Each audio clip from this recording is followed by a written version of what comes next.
दोस्तों, ब्रिक्स कोई नई करेंसी ना लाए, यही डर ट्रम्प को सता रहा है। यही कारण है वो ब्रिक्स देशों को लगातार धमकी दे रहे हैं। लेकिन डोनाल्ड ट्रम्प के करेंसी को लेकर क्या सोच रहे हैं, इससे ज्यादा भारत के विदेश मंत्री डॉक्टर एस जयशंकर जी का ये बयान ज्यादा चर्चा में है। जयशंकर जी का ये बयान ने रूस और चीन में हड़कंप मचा दी है। अमेरिकी राष्ट्रपति के डर के बीच भारतीय विदेश मंत्री की तरफ से ये आश्वासन दिया गया है। आश्वासन डॉलर के खिलाफ किसी प्रतिस्पर्धा नहीं बनाने का। चीन, मैक्सिको और कनाडा जैसे देशों के आयात पर टैरिफ बढ़ाने वाले ट्रम्प के लिए इस बार विदेश मंत्री डॉक्टर एस जयशंकर जी ने राहत भरी बयान दिया है। ऐसा बयान जिसे सुनने के बाद डोनाल्ड ट्रम्प बिल्कुल खुश हो जाएंगे। डॉक्टर एस जयशंकर जी ने कहा है कि ब्रिक्स देश में अमेरिकी डॉलर को बदलने पर कोई एकमत नहीं है। कोई तय नहीं कर पाया है कि क्या ब्रिक्स को अमेरिकी डॉलर के खिलाफ कोई करेंसी लानी चाहिए या नहीं। डॉक्टर एस जयशंकर जी ने अमेरिकी डॉलर को अंतर्राष्ट्रीय रिजर्व मुद्रा में बदलने के बारे में भी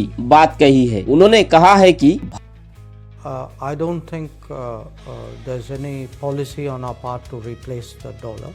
The dollar as the reserve currency is the source of international economic stability, and right now what we want in the world is more economic stability, not Bharat के ऐसी कोई नीति नहीं है। उन्होंने स्पष्ट किया, डॉलर अंतर्राष्ट्रीय आर्थिक स्थिरता का मार्ग है और अभी दुनिया को ज्यादा आर्थिक स्थिरता का जरूरत है, कम की नहीं। डॉक्टर एस जयशंकर जी ने आगे ब्रिक्स का हवाला देते हुए ये बयान दिया है कि ब्रिक्स देशों में अमेरिकी डॉलर को बदलने को लेकर एकमत नहीं है। ब्रिक्स यानी ब्राजील, रशिया, इंडिया, चाइना और साउथ अफ्रीका, ये 5 बड़े विकासशील देश है। इसके अलावा ब्रिक्स अब 10 देशों का समूह बन चुका है। ऐसे में डोनाल्ड ट्रम्प लगातार ब्रिक्स को आगाह करते रहे कि डॉलर के खिलाफ कोई करेंसी ब्रिक्स ना उतारे। इस पर डॉक्टर एस जयशंकर जी ने कहा, हम मानते हैं कि अमेरिका के साथ मिलकर काम करना और अंतर्राष्ट्रीय वित्त और आर्थिक प्रणाली को मजबूत करना ही असली प्राथमिकता होनी चाहिए। unified BRICS position on this.